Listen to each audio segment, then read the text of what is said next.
दोस्तों अंडों की शाप देखकर हमें हमारे दिमाग में एक खुराफाती आइडिया आया है और हमें लगा क्या अंडों से भी हम कुछ मैथ्स सीख सकते हैं या अंडों के कैलकुलेशन में हमें मैथ्स यूज़ आ सकता है। तो चलिए देखते हैं। ये है हमारे प्यारे भैया। तो स्टार्ट करने से पहले, सीखने से पहले हम इनसे एक सवाल पूछते हैं, देखते ये सही जवाब देते हैं या नहीं। और सही जवाब देने पर उन्हें तो कुछ मिलेगा नहीं, पर हाँ, इनसे हम एक अंडे का ट्रे खरीद कर लेकर जाएंगे। चलिए स्टार्ट करते हैं। हमें ये बताइए कि सबसे पहले अंडा आया या मुर्गी आई? सबसे पहले अंडा आया। मैं अंडा बेचता हूँ तो अंडा ही बोलूँगा। तो भैया का जवाब है सबसे पहले अंडा आया, क्योंकि भैया अंडा बेचते हैं तो उनके हिसाब से सबसे पहले अंडा आया होगा। आपको क्या लगता है, सबसे पहले मुर्गी आई या अंडा आया? कमेंट सेक्शन में बताइए। और चलिए हम सीखते हैं कि अंडे कैसे कैलकुलेट करते हैं। तो उससे पहले दोस्तों हम ये जान लेते हैं कि एक ट्रे में कितने अंडे हम रख सकते हैं, कितनी कैपेसिटी है। तो देखिए यहाँ पे ये अंडे का ट्रे है यहाँ पर। तो सबसे पहले हम देख लेते हैं कि रो और कॉलम में कितने अंडे हैं। 1 2 3 4 5। तो कॉलम में हमने देख लिया 5 अंडे हैं। अब रो में भी देख लेते हैं 1 2 3 4 5 6। तो रो में 6 है और कॉलम में 5 है। अब हमें टोटल अंडे अगर फाइंड करना है तो रो और कॉलम दोनों का मल्टीप्लाई करना पड़ेगा। मतलब 5 × 6 करेंगे तो आंसर आएगा 30। और इसका मतलब ये हुआ कि टोटल इस ट्रे में 30 अंडे हैं। मतलब एक ट्रे की कैपेसिटी है 30 एग्स। तो दोस्तों आप देख सकते हैं यहाँ पर अंडों की ट्रे बहुत सारी रखी हुई है। अब हमें ये पता करना है कि यहाँ पर टोटल कितने अंडे रखे हैं।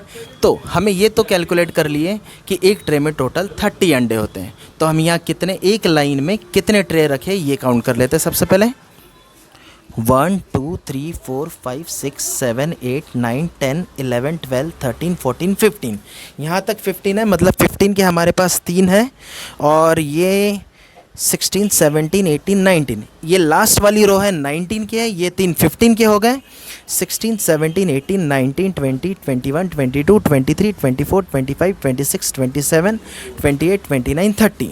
तो दोस्तों हमने काउंट कर लिए, हमें पता चल गया है कि ये जो है 15 वाली रो है, ये 3 1 2 3, ये 19 है इसमें ट्रे रखे हुए हैं। और यहाँ पर ये पूरी लाइन 30 वाली है। तो 30 के हमारे पास 1 2 3 4 है। तो अब टोटल फाइंड करने का बहुत ही आसान तरीका है। तो हमें पता चल गया एक ट्रे में 30 अंडे होते हैं। तो यहाँ 15 है, तो 15 × 30 करेंगे तो एक ट्रे मिल जाएगा। तो 1 2 3, यहाँ पर 3 ट्रे एक ही साइज़ वाले हैं, तो 3 से मल्टीप्लाई करके ये तीनों का पता चल जाएगा। लास्ट वाला जो लाइन है ये 19 ट्रे का है, तो 19 × 30 कर देंगे तो लास्ट वाला हमें मिल जाएगा। अब हमें इन तीनों को प्लस करना है, इन चारों को।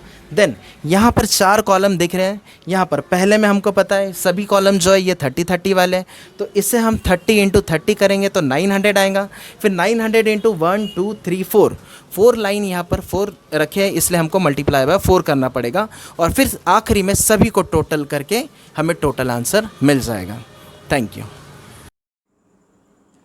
टोटल एग्स या अंडे फाइंड करने के लिए मैथ्स का किस कॉन्सेप्ट या फॉर्मूले का हमने यूज़ किया है, क्या लगता है आपको? चलिए मैं बताता हूं। हमने वॉल्यूम ऑफ क्यूबॉइड इस फॉर्मूले का यूज़ किया है और इसका फॉर्मूला आता है L × B × H।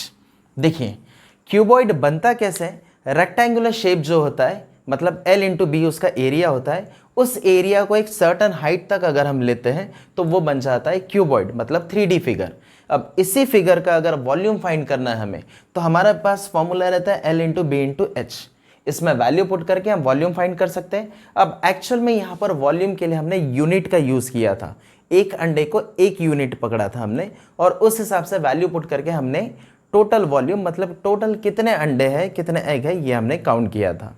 I hope आपको ये कॉन्सेप्ट बहुत अच्छी तरह से समझ में आया होगा। सिर्फ किताबों से ही मैथ्स नहीं सीखा जाता।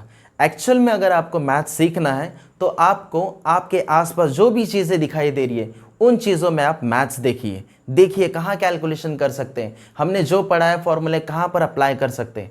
एप्लीकेशन अगर आपको बहुत अच्छे से समझ में आ गया तो आपको हर चीज़ में मैथ्स दिखाई देगा, और जो भी कैलकुलेशन आप माइंड में कर लोगे और बहुत जल्दी आंसर ला लोगे। Thank you.